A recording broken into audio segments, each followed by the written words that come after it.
Hello everyone, welcome to my channel. तो अभी अब हम बात करते हैं हमारे फंडामेंटल के अंदर नेक्स्ट लेसन की, जिसका नाम है हॉस्पिटल हाउसकीपिंग। तो ये हमारा लेसन 8 है। तो सबसे पहले देख लेते हैं इसमें कौन कौन से टॉपिक हमारे रहेंगे। तो इसमें सबसे पहला टॉपिक आ जाता है लर्निंग ऑब्जेक्टिव। तो लर्निंग ऑब्जेक्टिव है, उसमें हमारे आ जाते हैं ये जो चैप्टर है, इसके अंदर सबसे पहले हाउसकीपिंग की डेफिनेशन देखेंगे हम। इसके अंदर प्रिंसिपल्स देखेंगे और गुड हाउसकीपिंग क्या होती है वो सब डिस्कस करेंगे, एक्सप्लेन करेंगे इसके पर्पज को, उसके मेथड को।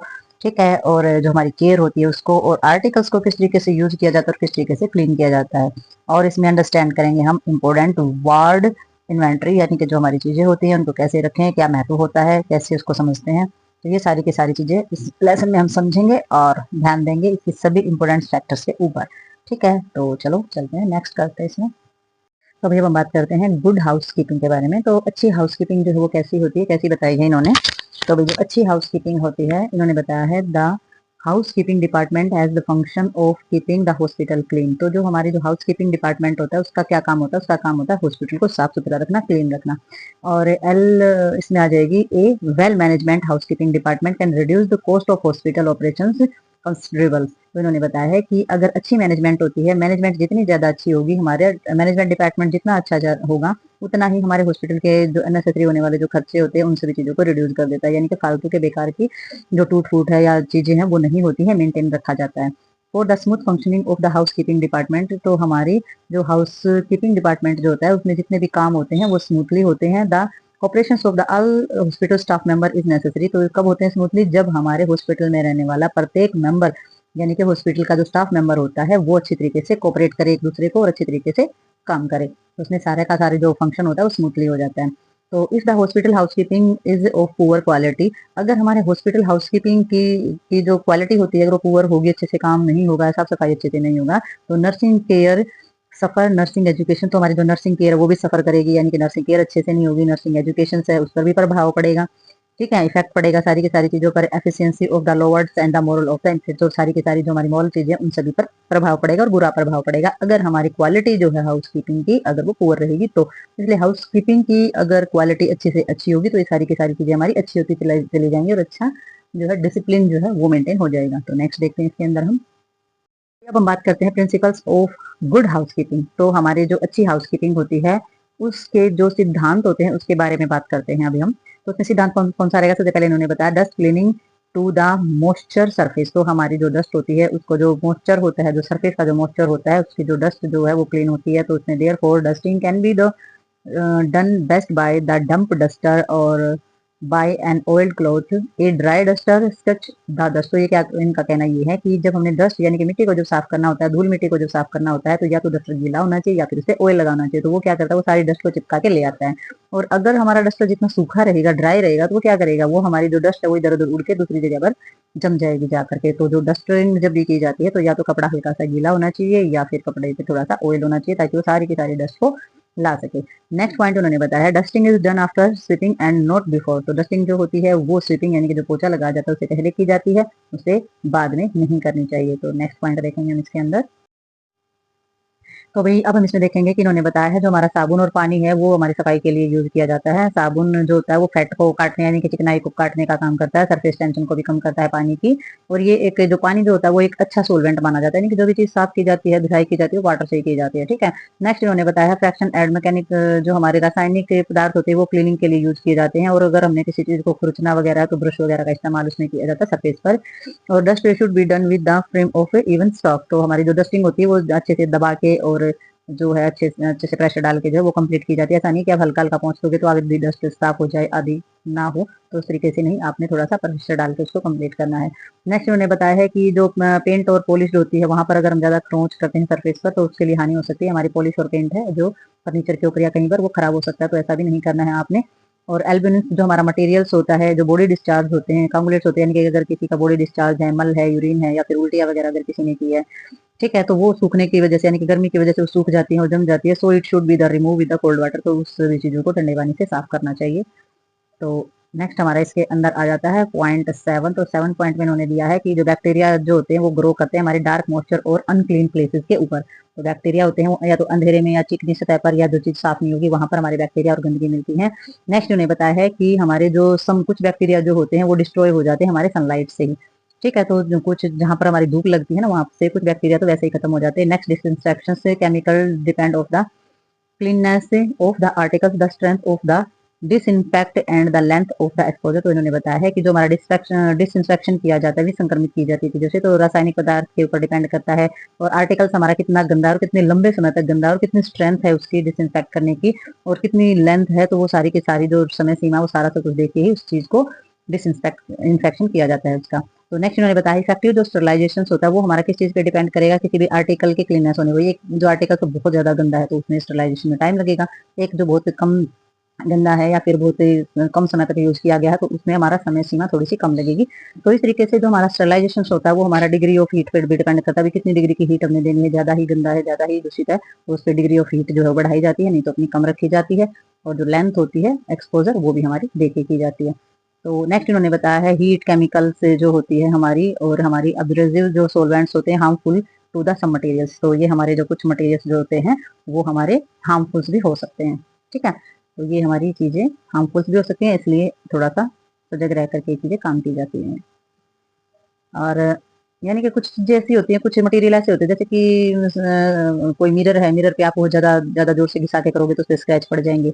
अगर कोई कोई पॉलिश की गई हमारी चीज या कोई फर्नीचर है, कोई भी चीज पॉलिश्ड है, अगर आप उसको स्क्रैच करते हो या केमिकल यूज करते हो तो वो खराब हो सकता है। तो इसलिए कुछ चीजें होती है, कुछ मटेरियल होते हैं जिन पे चीजें नुकसान पहुंचा सकती हैं।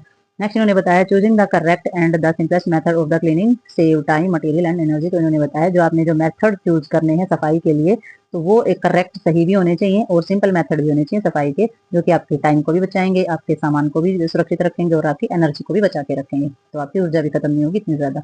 नेक्स्ट इन्होंने बताया इक्विपमेंट्स इसमें suitable from of the purpose for which it is used and in good condition से conversely located and the arranged save time materials and energy. तो इन्होंने बताया है कि जो इक्विपमेंट्स हैं अगर वो सूटेबल हैं तो हमारा क्या उद्देश्य होता है, उनको यूज करो, उनको अच्छी कंडीशन में रखो ताकि जब भी ऐसी लोकेशन में रखो इस तरीके से अच्छे से अरेंज करके सेव करके रखो कि आपका टाइम मटेरियल और एनर्जी सब कुछ बचे और आपके जो इक्विपमेंट्स हैं वो भी सूटेबल रहें। तो इस तरीके से आपने अरेंज करके अपनी सारी चीजों को रखना है। तो भाई नेक्स्ट इसमें आ जाता है the cleaning articles are stored in the placement only for that purpose always leave the unit neat and tidy. तो आपने क्या करना है, जो क्लीन करना है आर्टिकल्स को उनको अच्छी तरीके से स्टोर करना है, प्लेसमेंट करके रखना है। तो ये इसमें क्या पर्पज होता है कि always live in unit neat and tidy. तो आपकी इसका पर्पज ये होता है, उद्देश्य ये होता है अपनी चीजों को अच्छी तरीके से रखने का कि आपकी यूनिट जो है हमेशा साफ सुथरी हो, बिल्कुल क्लीन और मैनेजेबल लगे। ठीक है, तो ये हमारा पर्पज इसके अंदर रहता है। तो नेक्स्ट देखते हैं इसमें हम, तो अब हम बात करते हैं पर्पज ऑफ क्लीनिंग। तो जो क्लीनिंग है, जो साफ सफाई का क्या पर्पज होता है, वैसे तो कॉमनली सभी को पता है, अभी साफ सफाई का उद्देश्य ये होता है कि हमारी सारी चीजें अच्छे से रहे। तो इन्होंने बताया है clean polish surface where possible in the dirt not be accumulated. तो हम साफ सफाई क्यों रखते हैं, क्योंकि जो हमारी पॉलिश चीज है वो साफ सफाई रहे सरफेस के ऊपर और जो डर्ट वगैरह है वो भी इकट्ठी ना हो किसी भी चीज के ऊपर। तो ये पहला पर्पज होता है। दूसरा क्या होता है, रिमूव होती है सारी की सारी जो डस्ट होती है, डर्ट होता है। ठीक है, इसमें building place of the micro organism वगैरह जो होते हैं वो भी नहीं होते, least disturbance to the client, और क्लाइंट जो है वो भी डिस्टर्बेंस नहीं होता। तो ये सारे के सारे पर्पज होते हैं कि भी कोई भी पेशेंट है वो बिल्कुल डिस्टर्ब ना हो, उसको जो माइक्रो ऑर्गेनिज्म से कोई किसी प्रकार की बीमारी और इन्फेक्शन भी ना लगे, धूल और मिट्टी सब कुछ रिमूव हो जाए। नेक्स्ट इन्होंने बताया है to problem the life of articles से। तो इन्होंने बताया है कि to prolong the life of articles की जो हमारे आर्टिकल्स हैं उनकी लाइफ लंबी हो, वो लंबे समय तक यूज में आ जाए, लंबे समय तक सही रहे। ठीक है, तो नेक्स्ट उन्होंने बताया कि the article in such a condition that they are ready for use at any time. तो उन्होंने बताया कि जो हमारे आर्टिकल्स होते हैं उनकी कंडीशन इतनी अच्छी होनी चाहिए और वो तैयार रहें बिल्कुल किसी भी टाइम अगर उनकी जरूरत पड़ती है तो यूज के लिए, इस्तेमाल के लिए बिल्कुल रेडी रहें। ठीक है, नेक्स्ट उन्होंने बोला to maintain the aesthetic factors. तो इसको जो एस्थेटिक यानी कि ब्यूटी लगा लो, सुंदरता लगा लो, या अच्छी तरीके से जो चीजें मेंटेन करके रखी जाती है वो हमारी चीजें जो इसके अंदर मेंटेन रखी जाती है ताकि चीजें रखी अच्छी लगे, मैनेजेबल लगे और यूजेबल रहे। ठीक है, तो ये हमारे पर्पज होते हैं क्लीनिंग के। तो नेक्स्ट देखते हैं इसके अंदर हम, तो अभी नेक्स्ट इसमें देखते हैं क्लीनिंग ऑफ रबर मैकिनटॉक्स से। तो अभी जो मैकिनटॉक्स होते हैं हमारे रबड़ के, तो वो कैसे साफ किए जाएंगे। ठीक है, तो इसमें जो रबड़ के जो मैकिनटॉक्स हैं वो किस तरीके से साफ किए जाएंगे हमारे, spread the mackintoshes on the table और a flat surface energised wet and with cold water. तो इन्होंने बताया है कि मैकिनटॉक्स को अपनी समतल जगह पर और अच्छी तरीके से फैलाकर ठंडे पानी से साफ किया जाना चाहिए। तो इन्होंने कहा है रब करना है आपने, ऊपर के सरफेस को आप रब करोगे, साबुन और पानी यूज करोगे उसको क्लीन करने के लिए, साफ कपड़ा और टॉवल का इस्तेमाल करना है आपने। तो मैकिंटॉश क्या होता है? मैकिंटॉश एक हमारी ऐसी सीट होती है जो बेड के ऊपर बिछाई जाती है ताकि गद्दा वगैरह नीचे से खराब ना हो। अगर पेशेंट का किसी भी तरीके का डिस्चार्ज होता है तो वो नीचे तक ना पहुंचे, तो वो रबड़ की एक ऐसी सीट होती है, तो उस रबड़ की सीट को भी क्लीन करना पड़ता है अगर वो किसी तरीके से इन्फेक्टेड हो जाती है, किसी एक पेशेंट ने यूज की है तो इन्होंने कहा है टर्न ऑफ द, और जब यही इस तरीके से एक तरफ से साफ करोगे तो उसको टर्न करके दूसरी साइड से भी यही प्रोसेस आपने दोहराना है। तो इसने बहुत सरफेस दोनों साफ करने हैं अंडर रनिंग वाटर, तो पानी के नीचे डाल के आपने धो देना है मैकिंटॉश को अच्छी तरीके से। और इफ स्ट्रेन आर प्रेजेंट, अगर किसी तरीके के दाग धब्बे या गंदगी अभी भी मौजूद है तो can should be the taken the remove the appropriate method, तो दूसरे मेथड जो है वो अपना करके उन दाग धब्बों को रिमूव करना है यानी कि हटाना है। नेक्स्ट इन्होंने बताया है फॉर डिसइंफेक्शन यूज लाइजोल डेटोल्स वगैरह जो है वो उसको स्टरलाइज करने के लिए, डिसइंफेक्शन करने के लिए आप इस्तेमाल कर सकते हो। और हैंग देम द होरिजेंटल से of the cylindrical spool and the shade to dry, spread that without wrinkles, तो इन्होंने बताया है उसको टांग देना है होरिजेंटल यानी कि तिरछी स्लाइडर यानी कि गोल आकार की अगर कोई चीज है उसके ऊपर आपने, या पोल है उसके ऊपर आपने टांग देना है सुखाने के लिए। और इस तरीके से स्प्रेड इस तरीके से उसको फैलाना है कि उस पर रिंकल यानी कि किसी भी तरीके की उस पर सलबटे ना पड़े, तो इस तरीके से आपने उसको ड्राई करना है।